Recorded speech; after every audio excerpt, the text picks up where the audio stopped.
Afghan cricket team അല്ലെങ്കിൽ അവരുടെ ഒരു സത്യത്തിൽ അവരുടെ ഒരു പരിശീലന സ്ഥലം തന്നെ ഇന്ത്യയിലെ ഇന്ത്യയാണ് അഫ്ഗാൻ ക്രിക്കറ്റ് ടീമിനെ പരിശീലിപ്പിച്ചത്. അതെ, അപ്പോൾ അതുണ്ട്. പിന്നെ ഈ അടുത്ത സമയത്ത് ഞാനെപ്പോഴും ഒരു വീഡിയോ കണ്ടത്, ഒരു വൈറലായൊരു വീഡിയോ ആയിരുന്നു.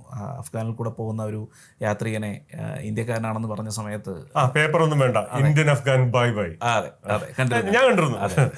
അപ്പോൾ അങ്ങനെ ഒരു സാഹചര്യമുണ്ട്. ഇപ്പോൾ ഞാനാണത് ഗ്രൂപ്പിലിട്ടത്.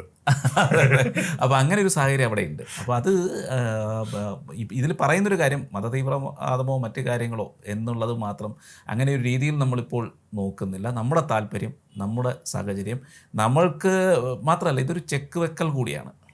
നേരത്തെ നമ്മൾ അങ്ങനെ ചെക്ക് വെക്കലൊന്നും ഉണ്ടായിരുന്നില്ല. ഇതൊരു അങ്ങനെ അവിടെ അങ്ങനെയാണെങ്കിൽ ഞങ്ങൾ ഇവിടെ ഇങ്ങനെ ആയിരിക്കും എന്നുള്ളൊരു അങ്ങോട്ട് ഒരു മുന്നറിയിപ്പും കൂടെ കൊടുത്തുകൊണ്ടാണ് ഈ ഒരു ബന്ധം കൂടുതൽ മുന്നോട്ട് കൊണ്ടുപോകുന്നതെന്ന്. അല്ലാതെ ഇപ്പൊ ഏത് ബന്ധവും ഒരു ചെക്ക് വെക്കലും ഒക്കെയാണ്. ഇപ്പൊ ഞാൻ ചോദിക്കട്ടെ, നമ്മുടെ മാലിദ്വീപ് വലിയ അലമ്പുകളൊക്കെ ആയിരുന്നു. ഇന്ത്യക്കാർ പുറത്തു പോകണമെന്നൊക്കെ പറഞ്ഞിട്ട് ഒരു പ്രസിഡന്റ് അധികാരത്തിൽ കയറിയപ്പം ആ കാരണവരാ അവിടെ മണലെ പോയിട്ട് ഒരു കസേര വലിച്ചിട്ട് അവിടെ ഇരുന്നതേ ഉള്ളൂ. കൂടുതലൊന്നും ചെയ്തില്ല. അതിന്റെ ഒരു ഫോട്ടോയും കൂടെ എടുത്തിട്ടു, അത്രേ ചെയ്തുള്ളൂ. അല്ല, നമുക്ക് ചെക്ക് വയ്ക്കാൻ അറിയാം. നമ്മൾ സൈലന്റ് ആയിട്ട് ഒത്തിരി ബഹളമൊന്നും ഉണ്ടാക്കാതെ അവർ ആക്ഷൻസ് സ്പീക്ക്.